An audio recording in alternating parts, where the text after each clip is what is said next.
बिस्मिल्लाहिर्रहमानिर्रहीम और अस्सलामुअलैकुम। 25 मई पाकिस्तान में पीर की शाम, आसिम मुनीर्स डिफैक्टो फॉर्म 47 मिलिट्री राज डे 177।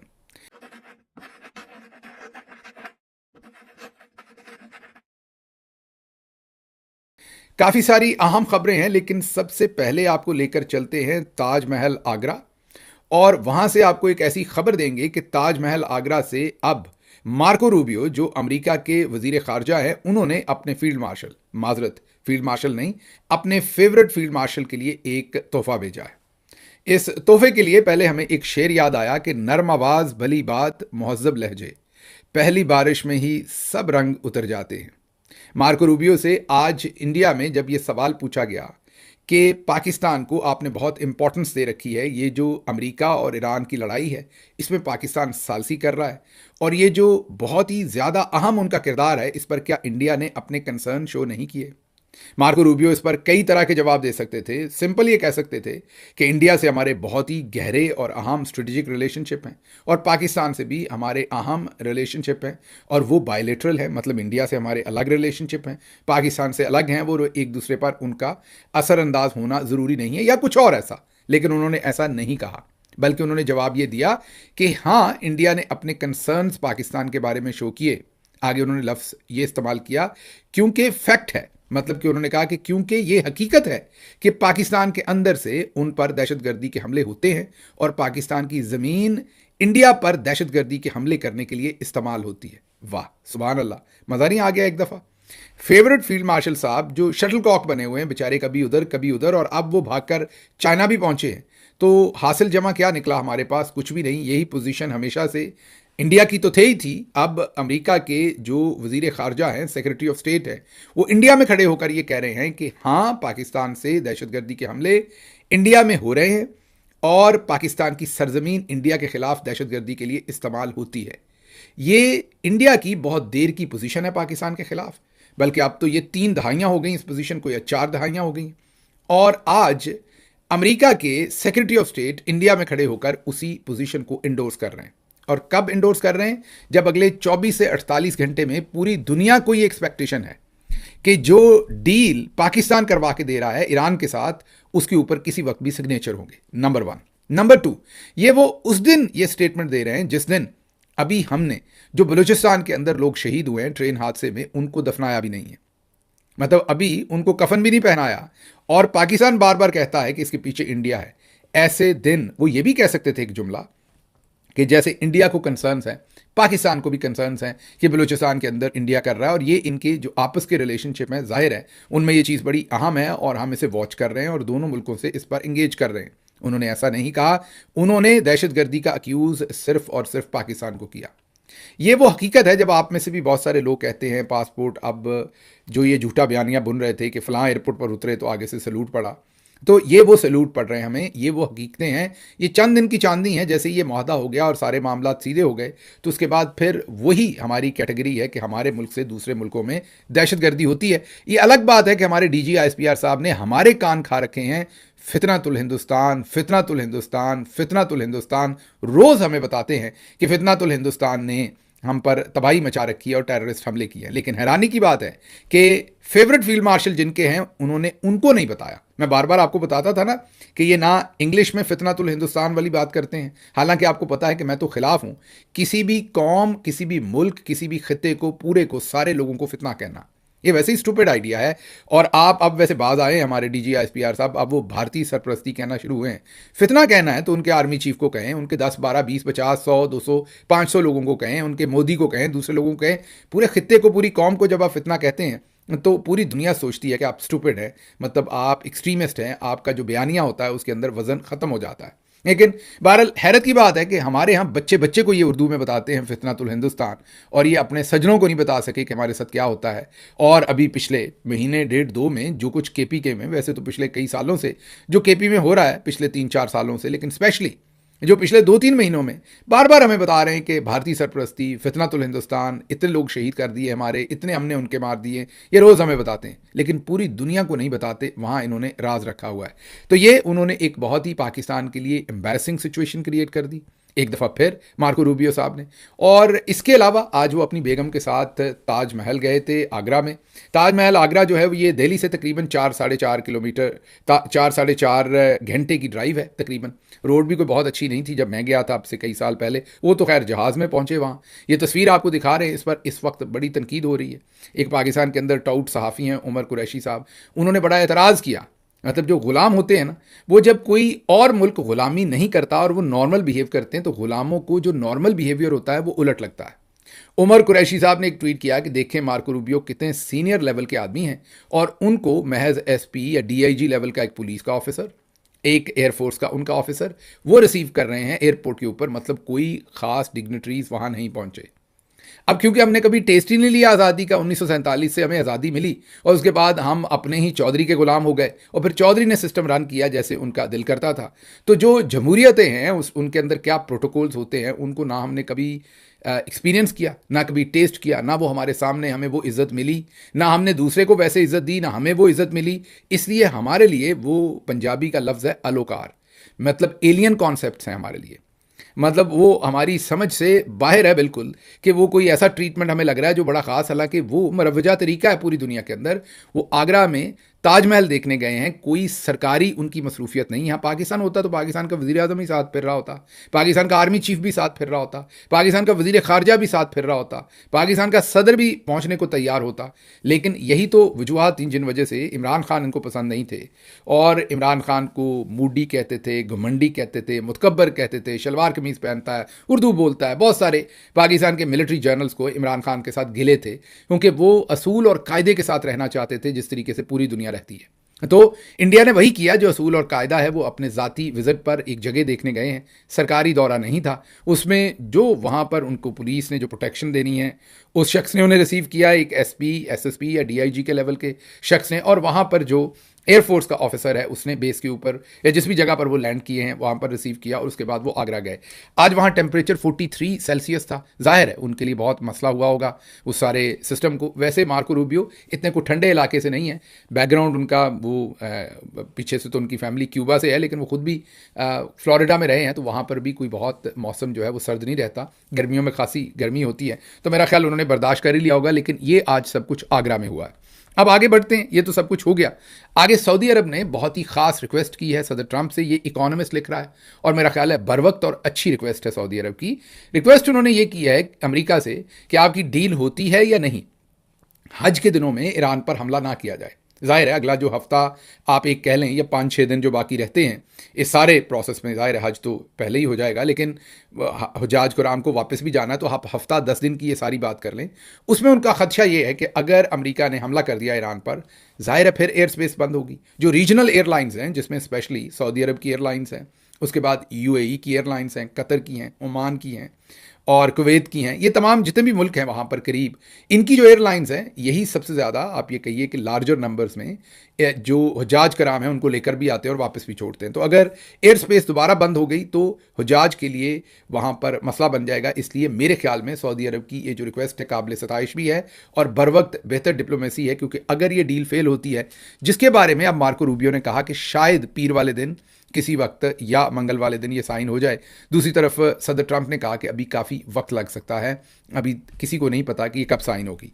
आगे बढ़ते हैं, अगली खबर आपके सामने जो रखनी है वो फेवरेट फील्ड मार्शल साहब की है। आपको ये तो पता है कि फेवरेट फील्ड मार्शल साहब ने जो कॉन्फ्रेंस हुई थी, कॉल कॉन्फ्रेंस, जिसके अंदर तमाम ममालिक के हेड ऑफ स्टेट से, लेकिन पाकिस्तान से हेड ऑफ स्टेट ही थे वैसे तो, डिफेक्टो जो मैं लफ्ज़ इस्तेमाल करता हूँ तो ये डिफेक्टो ही है क्योंकि वैसे तो रिटायर्ड हो चुके हैं, आपको पता है।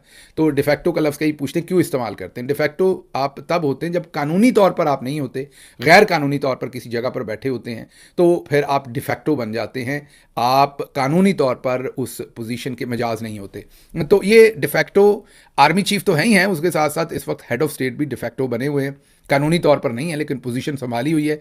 तो उन्होंने उस कॉल कॉन्फ्रेंस में शिरकत की थी। शहबाज शरीफ को उसमें से रिमूव कर दिया था, आपको पता है। शहबाज शरीफ पहुंचे थे चाइना, वहाँ पर एक आध कोई इंपॉर्टेंट मीटिंग थी तो आसिम मुनीर साहब ने पहले उनको अमरीकी मीटिंग से निकाल के अकेले वो अटेंड की, लेकिन इतना ट्रस्ट नहीं किया कि चाइना में वो अकेले वो मीटिंग कर लें।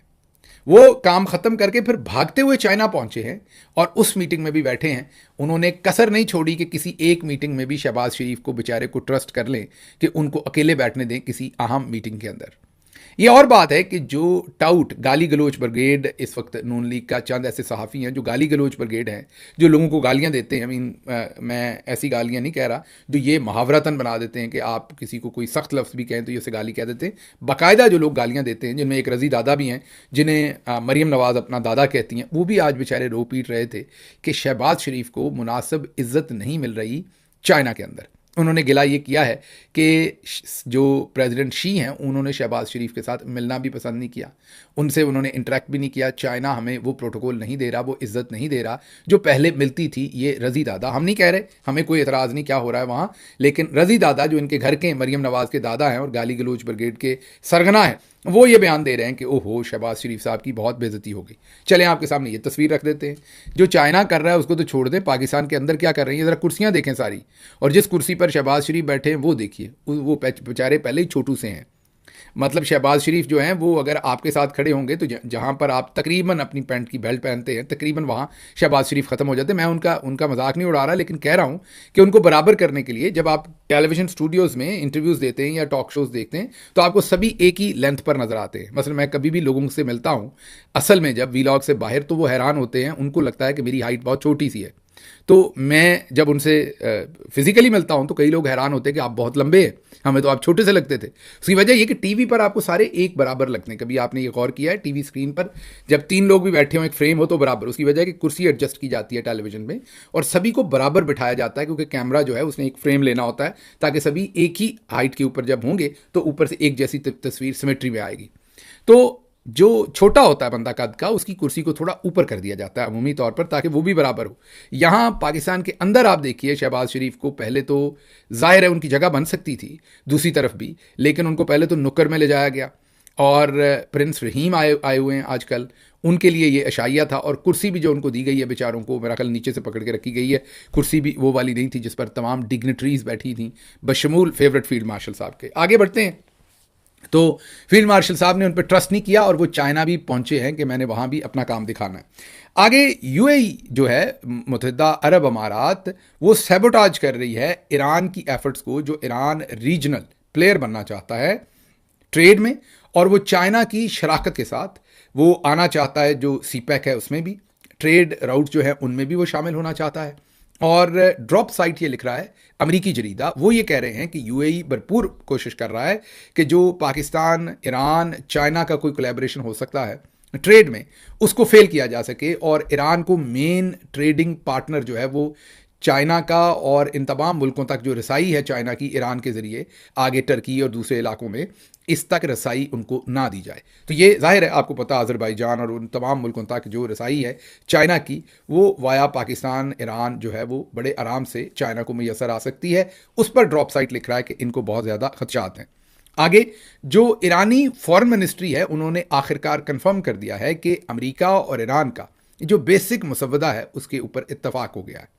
मतलब जो बेसिक बातें हैं कि 60 दिन तक ये मुसव्वदा रहेगा, 60 दिन के अंदर फिर इन्होंने न्यूक्लियर पे भी आगे बात करनी, बाकी बातें भी करनी। फिलहाल अमेरिका 60 दिन तक ईरान पर हमला नहीं करेगा, ईरान किसी और जगह पर हमला नहीं करेगा, स्ट्रेट्स ऑफ हॉर्मुज़ खुल जाएगा और उसके साथ साथ जो ईरान के कुछ फ्रोज़न फंड्स हैं वो रिलीज़ किए जाएंगे। तो इस तरह की बुनियादी बातों के ऊपर इनका इत्तफाक हो गया है। अब ये ईरान की जो फॉरेन मिनिस्ट्री के स्पोक्स पर्सन हैं उन्होंने इस चीज़ को कंफर्म कर दिया है। दूसरी तरफ जो नेतन्याहू हैं, उन्होंने ये बयान एक खड़काया है नया कि मेरी सदर ट्रंप से बात हुई है और उस बात के अंदर ये इत्तफाक हो गया है कि जो लेबनान के अंदर हमने हमले करने हैं हम वो जारी रखेंगे, मतलब कि उससे हम बाज नहीं आएंगे, हमें वहाँ से जो भी खतरात हैं उन्हें हम न्यूट्रलाइज करते रहेंगे। तो ईरान के साथ अगर हम हमले नहीं भी करेंगे तो लेबनान पे काम जो है वो जारी रहेगा। फ़िलहाल उनकी ये पोजीशन है। ईरान में जो उनके स्पीकर हैं मोहम्मद बाकिर गालिबफ, वो एक दफ़ा फिर इलेक्ट हो गए ईरानी पार्लियामेंट के स्पीकर के तौर पर। उन्हें एक और मुद्दत के लिए स्पीकर मुंतखब कर लिया गया है। इन्हें ज़रा थोड़ा हार्ड लाइनर समझा जाता है, टफ नेगोशिएटर समझा जाता है और जाहिर है सुप्रीम लीडर की इंडोर्समेंट के बगैर तो उन्हें ये ओहदा नहीं मिल सकता था। तो इसका मतलब है कि सुप्रीम लीडर ने गालिबफ साहब जो हैं उनको एक दफ़ा फिर इंडोर्स कर दिया है अगली टर्म के लिए। फिर जो स्ट्रेट्स ऑफ हॉर्मुज़ है उसमें पिछले 24 घंटे में 33 शिप्स जो हैं वो गुजर गए हैं और कहा जा रहा है कि ये तमाम शिप्स जो हैं ये IRGC जो रेवोल्यूशनरी गार्ड्स हैं ईरान के, उनकी कोऑर्डिनेशन से गुजरे हैं, उनकी इजाज़त से गुजरे हैं। इसका मतलब ये भी हुआ कि जो एग्रीमेंट जिस हद तक पहुंचे हैं ईरान और अमेरिका, उस पर किसी हद तक अमल होना भी शुरू हो गया है। ये जो 33 शिप्स की खबर है, ये अल जज़ीरा ब्रेक कर रहा है कि पिछले 24 घंटे में 33 के करीब शिप्स जो हैं वो वहाँ से गुजरे हैं। अगली खबर आपके सामने रखें और वो है पाकिस्तान समेत 14 ममालिक ने नाम नहाद सोमालीलैंड की जानब से मकबूजा बैतुल मक़दस में सफारत खाना खोलने की मजम्मत की है। सोमालीलैंड है क्या, पहले आपको बता दें। आने वाले दिनों में आप इसका काफ़ी जिक्र सुनेंगे, इसलिए ज़रूरी है कि पहले आप समझ लीजिए। बहुत सारे लोगों को तो पता होगा, जिनको नहीं पता उन्हें बता दें कि सोमालिया के अंदर एक हिस्सा है जिसे सोमालीलैंड कहते हैं। इंपॉर्टेंट ये इसलिए है कि ये जो रेड सी है, याद कीजिए बाबुल मंदिब शायद नाम है, मैं उसकी प्रोनाउंसिएशन गलत कर देता हूँ, माजरत। एक तरफ तो स्ट्रेट्स ऑफ हर्मज है ना, अगर हम नक्शे पे आपको दिखा सकें। सऊदी अरब के दूसरी तरफ जो एक और स्ट्रेट है, आप ये कहिए कि जहाँ से सऊदी अरब आप अपना तेल निकाल रहा है, जिसका जो यमन के भी साथ है, आपको पता है, और जहाँ पर यमनी होतीज़ जो है, हम आपको बार बार बताते रहे कि वो इस रस्ते को चोक कर सकते हैं। यमनी जो होतीज़ हैं जहाँ पर वो मौजूद है, उसके अपोजिट साइड पर सोमालिया है, अफ्रीकी मुल्क सोमालिया। जो अफ्रीकी मुल्क सोमालिया है उसका एक हिस्सा है जो अपने आप को इंडिपेंडेंट कहता है, सोमालीलैंड कहता है। ये जो सोमालीलैंड है, ये बुनियादी तौर पर किसी ज़माने में तो एक आज़ाद रियासत था, लेकिन ये लेट 1800s में 1850 या उसके बाद ब्रिटिश एम्पायर ने इसको अपनी कॉलोनी बना लिया, और बनाया इसी वजह से कि उस वक्त भी वो ये जो रेड सी है, बहराए अहमर कहते हैं उसे, जहाँ से जो मदीना की तरफ वाला समंदर है, जहाँ से इस वक्त पाइपलाइन के जरिए सऊदी अरब अपना सारा तेल बेच रहा है, क्योंकि दूसरी तरफ तो बंद है रास्ता आबनाए हरमस में। तो ये जो बहराए अहमर है, ये जो बाहर आके खुलता है मेन बड़े समंदर में, वहाँ एक तरफ ये सोमालीलैंड है और दूसरी तरफ सोमालिया है असल में तो, और उसका एक हिस्सा है सोमालीलैंड, और दूसरी तरफ यमन है। तो अब ये जो सोमालीलैंड है, ये ब्रिटिश ने भी इसको कॉलोनी बनाया था ताकि बहराए अहमर का ये जो चोक पॉइंट है इसको अपने कंट्रोल में रख सकें और वहाँ से सिक्योर कर सकें ट्रेड राउट्स। ये जहन में रखिए कि ये जो बहरा अहमर है ये इसलिए बहुत ही अहम है कि ये पीछे ऊपर जाके स्वेस कैनाल के साथ भी मिलता है। तो ये एक तरह से स्ट्रेट्स ऑफ हर्मस से भी ज़्यादा इंपॉर्टेंट आप इसे कह लें कि कम इंपॉर्टेंट नहीं है, क्योंकि पीछे ऊपर जो स्वेस कैनाल है उसके अंदर से होता हुआ ये आगे आकर तो ये मेन समंदर के अंदर खुलता है। फिर 26 जून 1960 को जो सोमालीलैंड था जिसको कॉलोनी बनाया हुआ था ब्रिटेन ने, उन्होंने उसको इंडिपेंडेंट कर दिया, मतलब अपना कब्जा ख़त्म कर दिया, और सोमालीलैंड एक इंडिपेंडेंट टेरिटरी या कंट्री के तौर पर इमर्ज हुआ। लेकिन महज 4 से 5 दिन के बाद ही 1 जुलाई 1960 को ही, मतलब 5 दिन के बाद ही, आज़ादी के बाद, उन्होंने सोमालिया के साथ इल्हाक कर लिया, सोमालिया का हिस्सा बनने का उन्होंने ऐलान कर दिया। तो सोमालीलैंड सोमालिया का हिस्सा बन गया और उसके बाद ये आई थिंक सोमाली रिपब्लिक बन गया, पूरा मुल्क इकट्ठा होकर। फिर जो पाकिस्तान में हुआ, मेरे अजीज़ हमवतनों, वहाँ भी हो गया। 1969 उनके मिलने के ठीक 9 साल के बाद वहाँ पर सैद बारे, अगर मैं नाम गलत प्रोनाउंस नहीं कर रहा तो, जो मिलिट्री रूलर था, जनरल था, डिक्टेटर था, वहाँ का निज़ामदीन था, उसने कब्ज़ा कर लिया सोमालिया पे और फिर दनादन उसने जुल्म किया। और 1980 में जो सोमालीलैंड के इलाके थे उनके ऊपर मैस किलिंग की, लोगों को मारा, बमबारी की सोमालीलैंड के बहुत सारे इलाकों पे, और सोमालीलैंड उस डिक्टेटरशिप से तंग आ गई। 1991 में जब जनरल्स का तख्ता उल्टा, उस जनरल को हुकूमत से उतारा गया, तो सोमालीलैंड ने दोबारा से इंडिपेंडेंस डिक्लेयर कर दी। उस वक्त से उनकी अपनी गवर्नमेंट है, अपने इलेक्शन करवाते हैं, अपनी पॉलिसी है, अपनी मिलिट्री है और अपनी करेंसी है। लेकिन अभी भी पूरी दुनिया सोमालीलैंड को इंडिपेंडेंट नहीं मानती और उसे सोमालिया का हिस्सा ही मानती है। मुसलमान मुल्क भी ज़्यादातर ऐसा ही करते हैं, सवाए यूएई के। यूएई ने सोमालीलैंड की एक पोर्ट को भी डेवलप किया और खासी वहाँ इन्वेस्टमेंट की है। दूसरा, वहाँ पर इसराइल बहुत इंटरेस्ट लेता है, क्योंकि इसराइल समझता है कि सोमालीलैंड को अगर वो मजबूत करे और इंडिपेंडेंट मुल्क के तौर पर इमर्ज करवा ले, तो फिर बहराए अहमर के जो चोक पॉइंट है वहाँ पर इसराइल का खासा असर रसूख होगा। तो अब सोमालीलैंड ने, लंबी बात हो गई, लेकिन अब सोमालीलैंड ने जाकर अपना सफारत खाना खोलने का काम शुरू किया है इसराइल के अंदर। तो इसराइल, जाहिर है इसराइल ने उनको प्रमोट किया है, उनको इजाज़त दी है, उनको इनवाइट किया है, तो वो मकबूजा बैतुल मक़दस में वहाँ जाकर अपना सफारत खाना इसराइल के लिए खोल रहे हैं। इसका दूसरा मकसद क्या होता है कि जब आप वहाँ सफारत खाना खोल रहे हैं तो इसका मतलब है कि आप बैतुल मक़दस के ऊपर इसराइल का जो कब्ज़ा है उसे तस्लीम कर रहे हैं और इंडोर्स कर रहे हैं। इसकी मजम्मत 14 ममालिक ने की है। सऊदी अरब सोमालीलैंड को नहीं मानता, वो उसे सोमालिया का हिस्सा ही मानता है। ये इसलिए भी इंपॉर्टेंट है कि सोमालिया तकरीबन तकरीबन सऊदी अरब का नेबरिंग कंट्री ही है। बहरा अहमर के ऊपर जो उसकी पोजीशन है, उसके लिए सऊदी अरेबिया जो है वो डायरेक्टली इफेक्ट ही हो सकता है। सोमालीलैंड की जो पोजीशन है, अगर वो सोमालिया से ज़्यादा ताकतवर हो जाए पूरे सोमालिया से, या पूरा कंट्रोल बहरा अहमर के चोक पॉइंट के ऊपर इस्टेब्लिश कर ले। लेकिन यूएई जो है वो सोमालीलैंड को प्रमोट भी करता है और उनके उनसे रिलेशनशिप भी अच्छे हैं। तो ये तो खबर थी सोमालीलैंड से। अगली खबर बांग्लादेश से है, जहां उन्होंने पासपोर्ट पर दोबारा सवाए इसराइल के बाकी तमाम मुल्कों के लिए यह पासपोर्ट कारामद है, यह लिख दिया है। जब से 1947 से पाकिस्तान बना तो पाकिस्तान के पासपोर्ट पर यह तकरीबन लिखा जाता रहा या चलता रहा, एग्जैक्ट मुझे डेट तो नहीं याद कब से। लेकिन फिर बांग्लादेश बना तो उनके पासपोर्ट पर भी ये लिखा जाता रहा। लेकिन 2021 में हसीना वाजिद साहबा ने पासपोर्ट से ये चीज़ हटा दी, और ये जो लिखा होता है जो पाकिस्तानी पासपोर्ट पर भी है कि सवाए इसराइल के बाकी तमाम मुल्कों के लिए ये पासपोर्ट इस्तेमाल किया जा सकता है, बिल्कुल ऐसे ही बांग्लादेश के लिए भी लिखा हुआ था। 2021 में यह इबारत हटा दी गई। अब बांग्लादेश के वजीर दाखिला सलाहुद्दीन अहमद ने बताया है कि 7 अप्रैल को ये ऑर्डर कर दिए गए थे कि दोबारा ये तहरीर शामिल कर दी जाए, और अब ये तहरीर दोबारा शामिल कर दी गई है। आपको यहाँ ये बता दें कि सिर्फ दुनिया में इस वक्त गालिबन ये दोनों ही या तीसरा मलेशिया है। पहले तो मलेशिया के पासपोर्ट में ये होता था, अब मुझे नहीं पता एग्जैक्टली कि है या नहीं है। लेकिन इन तीनों मुल्कों के अलावा, मेरा नहीं ख्याल, ज़रूर करेक्ट कीजिएगा अगर मैं गलत हुआ, कमेंट्स में ज़रूर बताइएगा। आपके कमेंट्स में इसलिए पढ़ता हूँ कि कई दफ़ा बहुत सारी वहाँ पर आपकी तरफ से गाइडेंस भी मिलती है, आपकी तरफ से बहुत सारी ऐसी चीज़ें भी मालूम होती हैं जिनका मुझे मालूम नहीं होता। तो ज़रूर लिखिएगा अगर आपको पता हो। लेकिन मेरे ख्याल में दुनिया में ये 3 ही मुल्क हैं, बांग्लादेश, पाकिस्तान और मलेशिया। और मलेशिया का आजकल मुझे कंफर्म नहीं है कि आजकल भी मलेशिया लिखता है कि नहीं, लेकिन पहले लिखता था। तो इनके पासपोर्ट्स के अंदर लिखा हुआ है कि ये इजराइल के लिए कारामद नहीं है। तो ये बांग्लादेश ने अपने आप को दोबारा से एक दफ़ा रीपोजिशन किया है। अगली खबर जो है वो कराची से आपके सामने रखते हैं। सिंधियों के बारे में कुछ लसानी किस्म के कलमात अदा करने पर, कुछ ऐसा बयान देने पर जिससे सिंधी कौम की तौहीन हुई है, इसका पर्चा दर्ज किया गया है मारूफ स्कॉलर साहिल अदीम पर। मुझे नहीं पता ये स्कॉलर हैं कि नहीं, लेकिन अक्सर लोग इनके बारे में कहते हैं। तो ये जब मैं ये लफ्ज़ इस्तेमाल कर रहा हूँ तो मैं बिल्कुल इनको नहीं जानता, इनकी काबिलियत को नहीं जानता, तो मैं इन्हें स्कॉलर नहीं कह रहा, लेकिन क्योंकि प्रेस ने लिखा हुआ है तो आपके सामने रखता हूँ। जो मैंने चंद दफ़ा इन्हें टेलीविज़न के ऊपर बातचीत करते देखा वो तो माजरत के साथ स्कॉलर्स वाली नहीं थी, लेकिन बहरहाल लोग कहते हैं तो हो सकता है इनके पास कोई तालीम और एजुकेशन हो, तो फिर हम कौन हैं इनको ना कहने वाले। बहरहाल उनके ऊपर अब ये मुकदमा दर्ज किया है कि उन्होंने सिंधियों के खिलाफ कोई लसानी गुफ्तगू की है।